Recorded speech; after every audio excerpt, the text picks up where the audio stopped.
Cyclone ദിത്വയുടെ ദുരിതാശ്വാസ പ്രവർത്തനങ്ങൾ നടക്കുമ്പോൾ അത്യധികം വേദനിപ്പിക്കുന്ന ഒരു കോൺട്രവേഴ്സിയാണ് ശ്രീലങ്കയിൽ ഇപ്പോൾ ഉയർന്നിരിക്കുന്നത്. അയൽരാജ്യമായ പാകിസ്ഥാൻ അയച്ച ദുരിതാശ്വാസ വസ്തുക്കളിൽ, പ്രത്യേകിച്ച് ഭക്ഷ്യവസ്തുക്കളിലും മരുന്നുകളിലും വലിയൊരു ഭാഗം എക്സ്പയർഡ് ആണ് എന്നും അല്ലെങ്കിൽ എക്സ്പയർഡ് ആകാൻ ദിവസങ്ങൾ മാത്രം ബാക്കിയുള്ളവയാണ് എന്നും ശ്രീലങ്കൻ മാധ്യമങ്ങളും പ്രതിപക്ഷവും ആരോപിക്കുന്നു. ഇത് ഇരു രാജ്യങ്ങൾക്കുമിടയിൽ ഈ ആരോപണങ്ങൾ ഒരു വലിയ തലവേദന സൃഷ്ടിച്ചിരിക്കുകയാണ്. എന്താണ് യഥാർത്ഥത്തിൽ സംഭവിച്ചത്?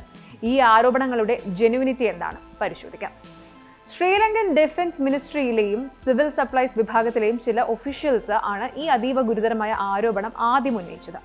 പാകിസ്ഥാൻ അയച്ച ഭക്ഷ്യവസ്തുക്കൾ, മരുന്നുകൾ, മറ്റ് അത്യാവശ്യ സാധനങ്ങൾ എന്നിവയുടെ വലിയൊരു കൺസൈൻമെന്റ് പരിശോധിച്ചപ്പോൾ അവയുടെ ഉപയോഗ കാലാവധി നേരത്തെ അവസാനിച്ചതായി കണ്ടെത്തി എന്നാണ് റിപ്പോർട്ട്. ഈ സാധനങ്ങൾ ഉപയോഗിക്കുന്നത് ദുരിതബാധിതരുടെ ആരോഗ്യത്തിന് ദോഷകരമാകുമെന്ന ആശങ്കയെ തുടർന്ന് സാധനങ്ങളുടെ ഡിസ്ട്രിബ്യൂഷൻ താൽക്കാലികമായി നിർത്തിവെക്കുകയും ചെയ്തിട്ടുണ്ട്. ഇങ്ങനെ ഒരു വലിയ ദുരന്ത സമയത്ത് തന്നെ നൽകിയ അല്ലെങ്കിൽ ലഭിച്ചൊരു സഹായം തന്നെ വിഷമമായേക്കാം എന്ന അവസ്ഥ ശ്രീലങ്കൻ ജനതയിൽ കടുത്ത ആശങ്കയ്ക്ക് വഴിയൊരുക്കി. സോഷ്യൽ മീഡിയയിൽ പാകിസ്ഥാനെതിരെ രൂക്ഷമായ വിമർശനങ്ങളാണ് ഇപ്പോൾ ഉയരുന്നത്.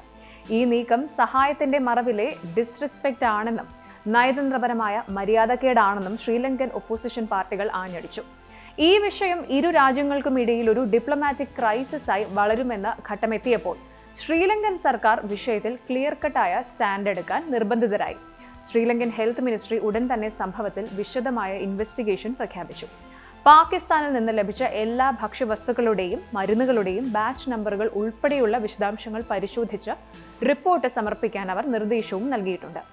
പ്രാഥമിക അന്വേഷണങ്ങൾ പൂർത്തിയായപ്പോൾ ആരോപണങ്ങൾ വാസ്തവമാണെന്ന് ശ്രീലങ്കൻ അധികൃതർ സ്ഥിരീകരിച്ചതായിട്ടാണ് റിപ്പോർട്ട്. അതായത് ചില ഭക്ഷ്യവസ്തുക്കൾ വിതരണം ചെയ്യാൻ കഴിയാത്തത്ര പഴക്കം ചെന്നതായിരുന്നു എന്ന് സാരം. എന്തായാലും വിവാദം രൂക്ഷമായതോടെ പാകിസ്ഥാൻ വെറുതെ ഇരിക്കാൻ സാധിക്കില്ല. പാകിസ്ഥാൻ ഫോറിൻ മിനിസ്ട്രി വിശദീകരണവുമായി രംഗത്തെത്തി. പാകിസ്ഥാൻ വിദേശകാര്യ മന്ത്രാലയം ഈ ആരോപണങ്ങളെ തള്ളിക്കളയുന്നില്ല.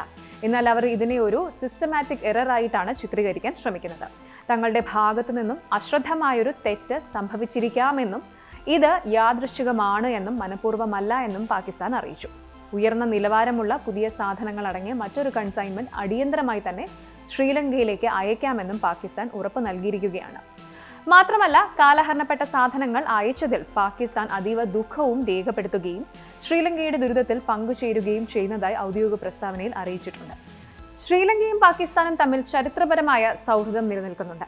ഈ വിവാദം ഇപ്പോൾ ഈ ഒരു ബന്ധത്തിൽ കരിനിഴൽ വീഴ്ത്തിയിരിക്കുകയാണ് എന്ന് വേണം പറയാൻ. ദുരിതാശ്വാസ പ്രവർത്തനങ്ങൾ നടക്കുമ്പോൾ രാഷ്ട്രീയപരമായ താല്പര്യങ്ങൾക്കും അപ്പുറം മനുഷ്യത്വത്തിനാണ് പ്രാധാന്യം നൽകേണ്ടത്. ഈ സംഭവം ഇന്റർനാഷണൽ കമ്മ്യൂണിറ്റിക്ക് ഒരു പാഠമാണ്. അയൽ രാജ്യങ്ങൾ തമ്മിലുള്ള സഹായം ട്രാൻസ്പെറന്റ് ആയിരിക്കേണ്ടതിന്റെയും അതുപോലെ ക്വാളിറ്റി ചെക്കുകൾ നിർബന്ധമായും നടത്തേണ്ടതിന്റെയും അനിവാര്യത ഈ വിവാദം ശക്തമായി അടിവരയിടുന്ന ഒന്നാണ്. ദുരിതാശ്വാസ സഹായം എന്നത് കേവലം ഒരു ട്രാൻസാക്ഷൻ അല്ല, മറിച്ച് അത് രാജ്യങ്ങൾ തമ്മിലുള്ള വിശ്വാസത്തിന്റെ പ്രതീകമാണ്. ശ്രീലങ്കയും പാകിസ്ഥാനും തമ്മിലുള്ള റിലേഷൻഷിപ്പ് ഈ സംഭവത്തെ എങ്ങനെ മറികടക്കുമെന്ന് കണ്ടറിയേണ്ടതുണ്ട്.